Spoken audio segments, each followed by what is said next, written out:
The Case of the Missing Ming by Wendell Riley. Cast of characters: Fenwick Barnes, a famous detective; Dr. Arthur Hamish, friend and assistant to Barnes; Lady Victoria Milton, owner of the house; Diana Dumont, a singer; Rupert, a piano player; Giles the butler; Wendy the maid; Count Otto Orlog, a visitor; Misha, the Count's pet monkey; and assorted guests. Act 1.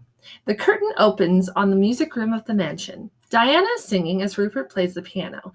The guests are seated in rows of chairs around the piano, listening with complete attention. The exception is Fenwick Barnes, who is clearly falling asleep in the back row. As Diana hits a long high note, the sleeping Barnes falls back into his shelf. A large vase falls off the shelf into his lap. He catches it. Only Wendy, the maid, sees what caused the vase to fall. She gasps. The concert stops, and everyone turns to Barnes.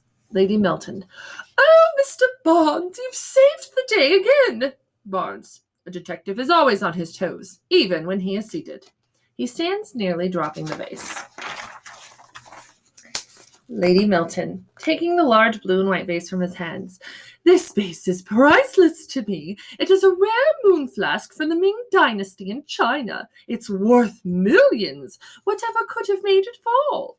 Dr. Hamish. "Perhaps the vibrations from the piano and Miss Dumont's extraordinary voice shook it from its place." Barnes. Yes, Doctor. Good work. Let's go with that theory." Count Orlog. "May I see this beautiful moon flask?" He sets his monkey on the piano and takes the vase. "Ooh, what I wouldn't do to have a piece like this."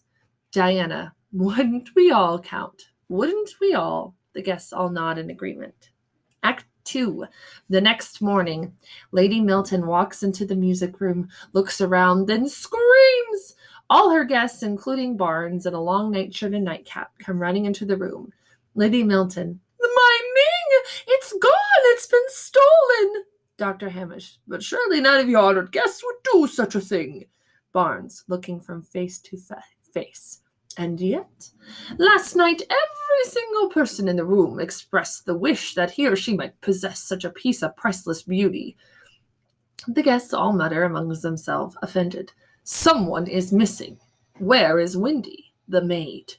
Lady Milton. "Why, she left to dawn for her mother's in the village. It's her day off." Barnes. "Everyone else stays until we get to the bottom of this." He turns to Dr. Hamish. "Private word with you, Doctor." He leads him away from the other guests. "There's one thing you must do for me." Dr. Hamish. "Anything, Fenwick. You know that." Barnes. "Don't let me see past noon. I've got a case to solve." He leaves the room. Act 3. Evening of the same day. The guests, looking anxious, are all gathered in the music room. Dr. Hamish. "Thank you all for coming. Mr. Barnes will be here shortly to solve the mystery." At that moment, Barnes enters the room rolling a large barrel, which he stands upright. "Good heavens, Barnes, what are you doing with a barrel of herring?" Lady Milton. "And have you solved the case?" Barnes. "I think I know where the vase is and why, but I'm not so sure about who put it there." He pries the lid from the barrel and starts throwing fish over his shoulder. Giles the butler runs back and forth catching them. "Where is the last place you would look for a priceless vase?" Dr. Hamish. "Why, in a fish barrel, I suppose." Barnes. "Exactly. But the purpose was not just to hide the vase. It was to protect it. The herring provided a perfectly safe cushion around such a fragile object. Ha! I have it." Just as he pulls the vase from the barrel, Wendy enters wearing her hat and coat. Wendy. "Oh no! You found it!" Barnes. "Safe and sound, just as you intended." He turns to the guest.